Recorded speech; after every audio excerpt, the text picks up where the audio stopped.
Bonjour, bonjour. Alors, Miraculous, saison 6, épisode 2, Sublimation. À mon premier visionnage, j'ai pas trouvé l'épisode terrible. Un épisode standard de Miraculous, disons, avec sa petite morale à la fin, et en plus Marinette qui se comporte de façon ridicule. Mais au deuxième visionnage, c'est là que je vois plein de détails que j'ai envie de vous raconter en vidéo. Et je commence avec Marinette.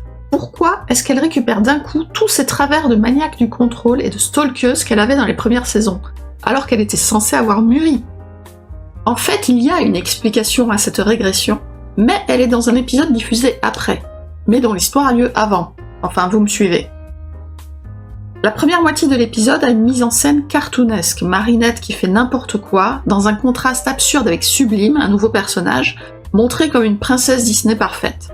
Ouais, c'est rigolo 2 minutes, mais pas plus. Donc, on découvre Sublime, une ado avec de mauvais parents. Ouais, pas de doute, c'est bien un personnage de Miraculous. Je suis juste effarée du nombre d'enfants avec des parents toxiques dans cette série.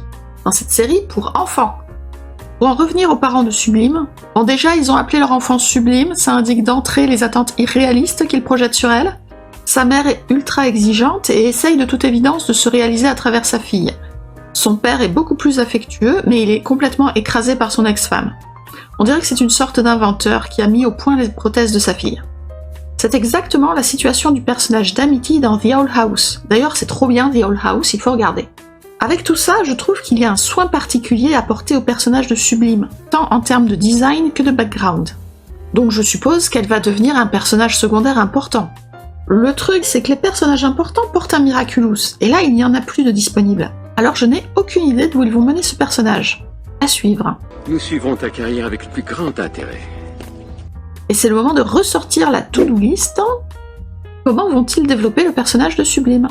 Bon, ensuite, à cause des conneries de Marinette, la maman de Sublime est possédée par un Akuma, et Ladybug appelle Chat Noir à la rescousse en utilisant une méthode inédite. Et cette nouvelle façon d'appeler les porteurs de Miraculous me fait penser au vieux dessin animé Mask.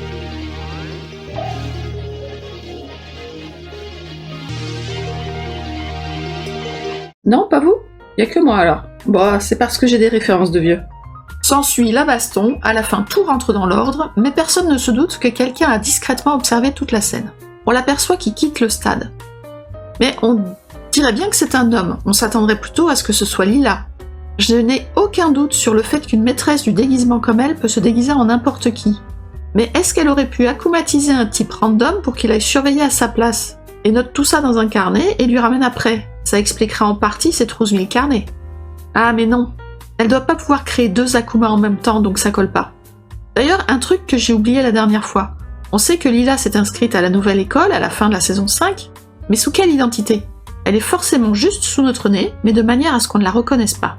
Nouvel élément pour notre liste, où est Lila?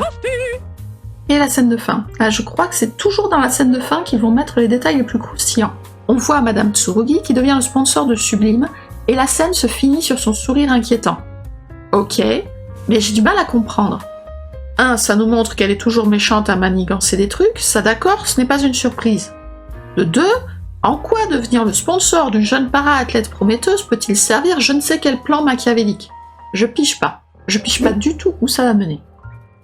Et avec tout ça, ma liste va déborder, il va falloir que je la refasse.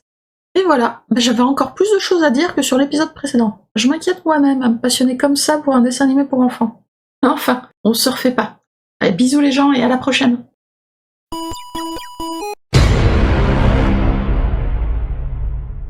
Marinette qui fait n'importe quoi, dans un contraste absurde avec Sublime. Pardon.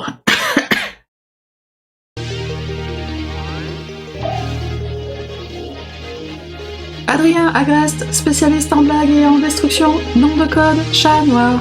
Quoi? Oh merde.